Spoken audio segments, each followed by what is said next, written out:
Chittagong hill tracts research ফাউন্ডেশনের উদ্যোগে একটা গুরুত্বপূর্ণ বিষয়ে আলোচনা হচ্ছে এবং এই আলোচনার সঙ্গে সবচেয়ে বেশি সম্পর্কিত আমাদের মন্ত্রী পরিষদের যিনি সদস্য মাননীয় স্বরাষ্ট্রমন্ত্রী মহোদয়, আমাদের দলের স্থায়ী কমিটির সদস্য জনাব সালাউদ্দিন আহমেদ সাহেব হচ্ছেন সঠিক ব্যক্তি যিনি এটার সম্পর্কে কথা বলবেন।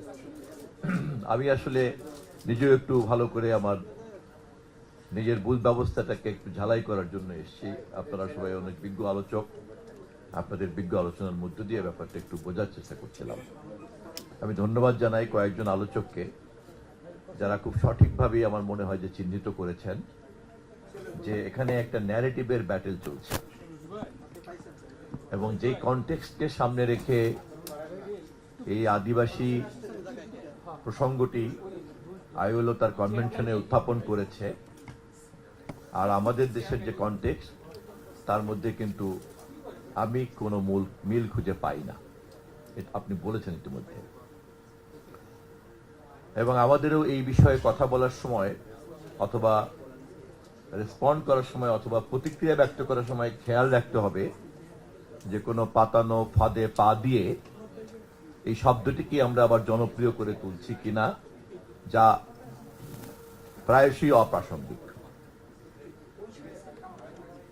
যেখানে অভিবাসীরা আদিবাসীদেরকে তাড়িয়ে অভিবাসী রাষ্ট্র তৈরি করেছেন, সেখানে আদিবাসীদের একটা ক্ষোভ বিক্ষোভ আছে এবং সেই সকল পাপ মোচন করার জন্য অভিবাসী রাষ্ট্রের অনেক সভ্য উদ্যোগ আমরা খেয়াল করছি এবং সেই সকল সভ্য উদ্যোগ তাদের জন্মকালীন সময়কার যে পাপ তা কতটা স্খলন করতে পেরেছে অথবা পারবে, আমি সে বিষয়ে কোনো মন্তব্য করতে চাই না। কিন্তু আমরা যদি কানাডা, মার্কিন যুক্তরাষ্ট্র এবং অস্ট্রেলিয়া, নিউজিল্যান্ডের সমসাময়িক কালের সমাজ পরিচালনা করার ক্ষেত্রে রাষ্ট্রের ভূমিকার দিকে তাকাই, তাহলে আমরা কিন্তু এই বিষয়ে খেয়াল করতে পারি আমাদের দেশ সেই সকল অভিবাসী রাষ্ট্রের বাস্তবতার সঙ্গে কোনোভাবেই কোনো মিল খায় না। অতএব যেখানে অভিবাসী এবং আদিবাসীর কোনো বিরোধের প্রশ্ন অপ্রাসঙ্গিক, সেই দেশের জনমিতিতে আদিবাসী শব্দটাও অপ্রাসঙ্গিক। এবং আজকে Chittagong hill tracts research foundation অত্যন্ত সঠিকভাবেই ব্যানারে বলেছেন, indigenous identity is irrelevant for Bangladesh. আমি তাদের এই মোশনকে সাপোর্ট করি এবং আমি মনে করি এটা অত্যন্ত সঠিক। অতএব আলোচনা এটা নয় যে কে আদিবাসী আর কে আদিবাসী না। আলোচনা হচ্ছে এটা যে আমাদের দেশে যেহেতু কোনো অভিবাসী এসে দখল করে নাই, আমরা আমাদের দেশের অ্যানথ্রোপোলজিক্যাল ইভলিউশনের মধ্য দিয়ে আমাদের জাতি গঠিত হয়েছে। একটা নৃতাত্ত্বিক বিবর্তনের ধারায় আমরা এই জাতি জন্ম নিয়েছি। এখানে নৃবিজ্ঞান বলে যে আমরা অস্ট্রোয়ানরা এখানে আসছি, আমরা দ্রাবিড়রা এখানে ছিলাম, আমরা মঙ্গোলিয়ানরা এখানে ছিলাম এবং এর সংমিশ্রণের মধ্য দিয়ে হাজার বছর ধরে এখানে তৈরি হয়েছে। পরে এরিয়ানরা আসছে এবং আমাদের এই জাতি গঠনের ক্ষেত্রে এই কাঠামোটা সম্পর্কে আমাদেরকে সমাজবিজ্ঞান এবং নৃবিজ্ঞান আমাদেরকে এই ধারণা দিয়েছে এবং প্রত্নতত্ত্ব আমাদের এই বিজ্ঞানের সিদ্ধান্তকে অনুমোদন করেছে। অতএব আমি জাহাঙ্গীরনগর বিশ্ববিদ্যালয়ের শিক্ষকের সঙ্গেই প্রতিধ্বনি করে বলতে চাই যে এই পুরো বিষয়টি উপস্থাপন করার ক্ষেত্রেই কিন্তু সতর্ক থাকতে হবে যে কারো কোনো পাতানো ফাঁদানো কোনো বয়ানে পা দিতে আমরা চাই না। বাংলাদেশের জনমিতিকে বুঝতে চাইলে পরে অভিবাসীদের চশমা দিয়ে কিন্তু এই জনমিতিকে দেখা যাবে না। বাংলাদেশের জনমিতিকে বুঝতে চাইলে পরে অভিবাসী মনোযোগ দিয়ে এই জনমিতিকে বোঝা যায় না।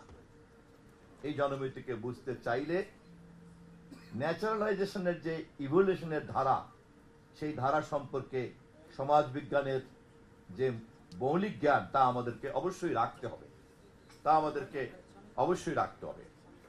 আমি আর কথা বাড়াবো না।